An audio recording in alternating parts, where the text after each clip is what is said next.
As a serpentine enchantress, my unique essence, when offered from the depths of my being, possessed the power to heal even terminal illnesses. After I cured Sterling of his cancer, I found another woman in our home. My 6-year-old son grabbed a small knife and tried to hack at my serpentine tail. Both his and his father's faces were twisted with disgust. You killed Iris. You won't get to kill Brittany too. I've already made it official with her. Now get out. Leo rushed forward, clinging to Brittany's leg, and spat at me. I don't want you, this ugly snake, as my mom. Aunt Brittany is my mom. I massaged my chest, aching from having given my lifeblood, and my voice was raw with bitterness. Then let's get a divorce. Sterling scoffed. Our marriage license was fake. What's there to divorce? Just get lost. My son threw the toys I bought him directly at me. Don't come ruin our home with our new mommy. You're not welcome here. The front door slammed shut. I pulled out my phone. Mr. Harrison, you heard it too. I really should go now. A weary sigh echoed from the other end of the line. Ah, Sterling has truly wronged you. Your debt has been repaid. Go, child, go. The serpentine oracle stared at me, a cryptic smile playing on her lips. Are you certain of your choice? Outside the operating room, the red light pulsed, a blinding beacon. Sterling's vital signs were fading, moment by moment. Cancer cells, like greedy vines, had coiled around him, leaving him with barely a breath. Are you willing to sacrifice your very essence to unleash the primal power of your serpentine lineage, forever cursed to be half human, half spirit, enduring the eternal torment of the backlash? The serpentine oracle's voice carried a cold, tempting allure. But your lifeblood, it can save him. I gazed at Sterling's pale face through the glass window. 6 years ago, the memory of him kneeling in the rain, begging me to save him, suddenly flooded my mind. Back then, he wasn't the high and mighty CEO Sterling he was today. He was just a man pushed to the brink by a terminal illness, clutching my hand. His voice choked. Willow, if I live, I'll protect you my whole life. I'm willing, just as long as he lives. I bit my fingertip and stained the ancient pact. A searing, bone-shattering pain instantly ripped through my entire body. The agony was so intense I couldn't maintain my human form. My smooth calves merged and elongated, transforming into a long tail, covered in shimmering silver scales. In a daze, I felt a warm liquid seeping from my neck. It was my serpentine essence, flowing down my collarbone. The serpentine oracle's final gaze held a touch of pity. Remember, each act of genuine affection will embed your scales deeper into your flesh. Any wound inflicted by him will amplify the agony. I dragged my serpentine tail, unable to retract it due to the extreme use of my power, and pushed open the front door. The pair of red high heels by the entrance were like a poisonous needle, plunging directly into my heart. You hideous monster, get out of our house.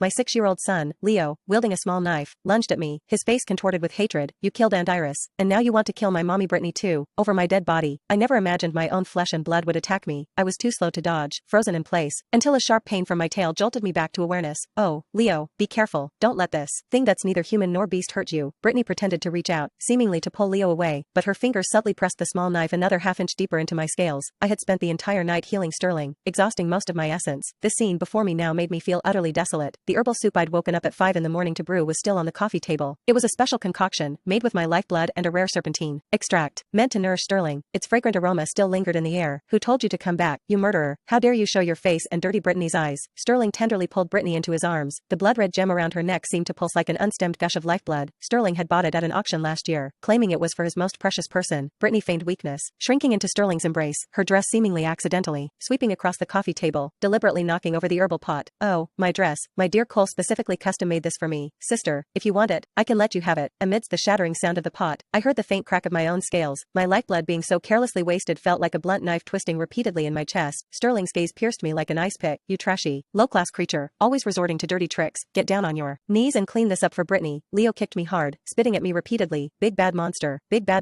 get on your knees and apologize to mommy Brittany. I instinctively curled my tail. The section of my tailbone, covered in fine silver scales, had just endured the backlash of the lifeblood sacrifice. It was now bruised purple, and large pieces of shattered scales, mixed with blood droplets, flew off. The serpentine oracle's warning echoed in my ears again. The pain crawled up my spine, spreading through every limb. Tears streamed down my face uncontrollably. This was the child I had risked my life to give birth to after 10 months of pregnancy. This was the husband I had saved by draining my lifeblood, enduring constant backlash. Day and night, I humiliated myself, crawling towards Brittany, wanting to demand why she was destroying everything I had. She shrieked as if she'd been electrocuted. Ah, her scales scratched my leg. Leo was distraught. You actually hurt my mommy, you monster. He lunged like a furious little beast, hacking at my serpentine tail with the knife, blow after blow. The sharp blade pierced through the scales, digging into my flesh. The pain made my vision swim, but Leo clapped his hands and laughed. Tear open your snake skin. Let's see how you can hurt anyone now. I slumped powerlessly to the floor, the intense pain making it impossible to straighten up. I stared directly into Sterling's eyes, trying to maintain some semblance of dignity. Sterling, let's get a divorce. Sterling scoffed. Our marriage license was fake. What's there to divorce? Just get as far away as possible. With that, he deliberately tossed a tattered little red booklet onto my wound. Fake marriage license. I froze. 6 years ago, on that rainy night, he knelt before me, begging me to save him, saying that if he lived, he would be my true husband. I believed him, sacrificing half of my serpentine life, draining all my power. I fed him the powerful essence from my true form, watching him transform from a skeletal figure to a radiant, healthy man. But my cherished marriage license, like Sterling's deceitful heart, had been fake from the very beginning. Another scale on my serpentine tail cracked, and I groaned in pain. The serpentine oracle was right after all. This bond, bought with my very life, was destined to be a pain that would pierce me to the bone, right from its root. The stench of blood mingled with the sharp scent of disinfectant, churning in my nostrils. The wound on my serpentine tail was still gushing blood. Every movement felt like countless needles piercing my marrow. The serpentine oracle's warning of double backlash was now burrowing into my bones along the cracks in my scales. Brittany smugly stroked Sterling's chest, her fingertips tracing his collar. That spot, where I used to playfully straighten his tie, was now Brittany's territory, a symbol of her claim. Brittany chuckled, a sickly sweet sound laced with malice. Sterling, look at her tail. So many scales have fallen off. It's disgusting. Sterling cast a dismissive glance at me, his eyes regarding me like a dirty rag. You're frail. Don't look at such vile things. He raised a hand and beckoned the butler. Drag her out and dump her in the old family mausoleum. No. I snapped my head up, my tail twitching with urgency. Sterling, have you forgotten? 6 years ago, you were lying in that hospital bed. Cancer cells spread throughout your body, and it was I. Shut up. He cut me off sharply, his leather shoe grinding forcefully on my bloody, mangled tail. If you hadn't wrapped me with your dark magic, why would I ever get involved with a monster like you? Iris was killed by your dark magic back then, and now Brittany is pregnant with my child. Are you trying to pull the same trick again, Iris? My heart felt like it had been hit by a massive stone. That gentle, kind woman who used to secretly bring me healing salves. She had an accidental fall from a building. How had it become my fault? Daddy, hurry, and kick her out. I don't want to see her for another second. Leo ran over, brandishing the knife. Drops of blood from the blade fell on my hand, burning like fire. He suddenly remembered something, then rushed into the bedroom, emerging with a metal box. He slammed it hard into my face. The box burst open, spilling its contents onto the floor. My collection of shed serpentine scales from the past 6 years. Each piece had been meticulously cleaned and strung together with gold thread into protective charms. When he was little, he always wore them around his neck, saying, "Mommy scales protect me." These disgusting things. I've wanted to throw them away for ages. Leo stomped on the specimens, as if crushing a pile of garbage. Mommy, Brittany said wearing them would turn me into a monster. I looked at the crushed scales and suddenly laughed, though tears streamed uncontrollably down my face. So, 6 years of mother-son affection, in his eyes, was nothing more than the mark of a disgusting monster. Brittany.